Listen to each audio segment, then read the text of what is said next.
সম্মানিত মৎস্যচাষী ভাই বন্ধুরা, আসসালামু আলাইকুম। আশা করি সকলে ভালো আছেন। প্রতিদিনের মতো আবারও আজকে এক নতুন ভিডিও নিয়ে হাজির হলাম। নিত্য নতুন আকর্ষণীয় ভিডিও পেতে আমাদের চ্যানেলটি অবশ্যই সাবস্ক্রাইব করে পাশে থাকবেন। সম্মানিত দর্শক, আজকে যে বিষয়টি নিয়ে আলোচনা করব, এটি হচ্ছে একটি ছোট সাইজের হাইব্রিড মাগুর মাছের পোনা কিভাবে আপনার পুকুরে চাষ করবেন এবং এটিকে কী খাদ্য খাওয়াবেন এবং এটি কোথায় বাজারজাত করবেন এবং এটিকে কতদিনে বাজারজাত করতে পারবেন আর কতটুকু ওজন আনতে পারবেন। তো ভিউয়ার্স, ভিডিওটি লাস্ট পর্যন্ত দেখবেন। টেনে টেনে দেখবেন না, টেনে টেনে দেখতে ভিডিওর টপিক সম্পর্কে বুঝতে পারবেন না।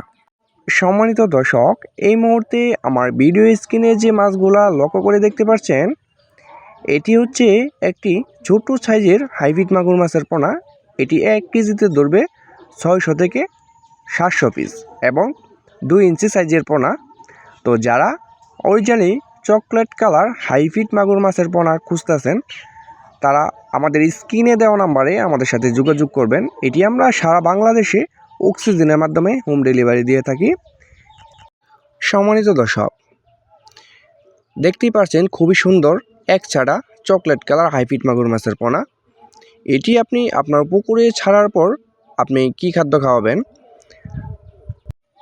এই ছোটো সাইজের হাইব্রিড মাগুর মাছটিকে খাওয়াতে হবে নারিশ অথবা মেগা কোম্পানির 0.1 মিলি যে খাবারটা রয়েছে, এই খাবারটা খাওয়াতে পারবেন 10 থেকে 15 দিন।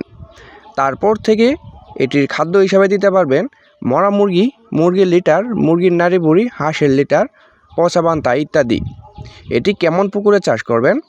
যাদের ময়লা আবর্জনা, নোংরা পরিত্যক্ত পুকুর রয়েছে, যেখানে বাংলা মাছ চাষ হচ্ছে না, তারা কিন্তু খুব সহজেই কম খরচেই এই মাছটি চাষ করতে পারবেন। সম্মানিত দর্শক, এই হাইব্রিড জাতের মাগুর মাছটি আপনি কত দিনে বাজারজাত করতে পারবেন? এটি আপনি 3 থেকে 3.5 মাস চাষ করেই কিন্তু প্রত্যেকটা মাছের ওজন আনতে পারবেন 1.5 কেজি প্লাস। এই মাছগুলা কেমন সাইজে বিক্রি করবেন এবং কেমন দাম পাবেন? তো এই মাছগুলা আপনি যখন 3-4 কেজি আসবে, তখন কিন্তু আপনি বাজারে ভালো দাম পাবেন এবং মাছের রেটও খুব ভালো পাবেন। তো ভিউয়ার্স, যারা অর্ডার করতে চান তারা অবশ্যই আমাদের স্ক্রিনে দেওয়া নাম্বারে যোগাযোগ করেন। সকলকেই ধন্যবাদ।